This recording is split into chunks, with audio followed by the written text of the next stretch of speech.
السلام علیکم۔ آج ہم پڑھیں گے سورۃ آل عمران آیت نمبر 92 to 95۔ بسم اللہ الرحمن الرحیم۔ لن تنالوا البر، ہرگز نہیں پہنچو گے تم نیکی پر، حتی یہاں تک کہ تنفقوا تم خرچ کرو، مما وہ چیز تحبون جس کو تم پسند کرتے ہو وہ چیز تم خرچ کرو، وما تنفقوا اور جو کچھ تم خرچ کرو گے، من شیء کوئی چیز، فإن اللہ بے شک اللہ بہ علیم اس کو جاننے والا ہے۔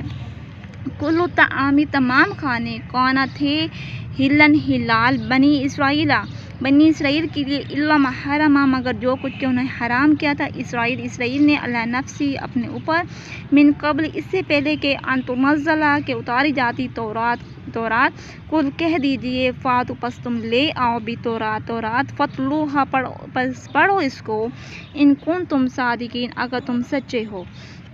فما نفترا پس جو کوئی شخص باندھ لے اللہ پر، کاذبہ جھوٹ، من بعد اس کے، فاولئک پس وہی لوگ، ہم الظالمون ظالم ہیں۔ قل کہہ دیجئے، صدق اللہ سچ کہا اللہ نے، فاتبعوا پس پیروی کرو، ملت ابراہیم کے ملت کی، حنیف جو ایک راستہ ہے، وما کان من المشرکین اور نہیں تھا وہ مشرکوں میں سے، شرک لانے والوں میں سے وہ نہیں تھے۔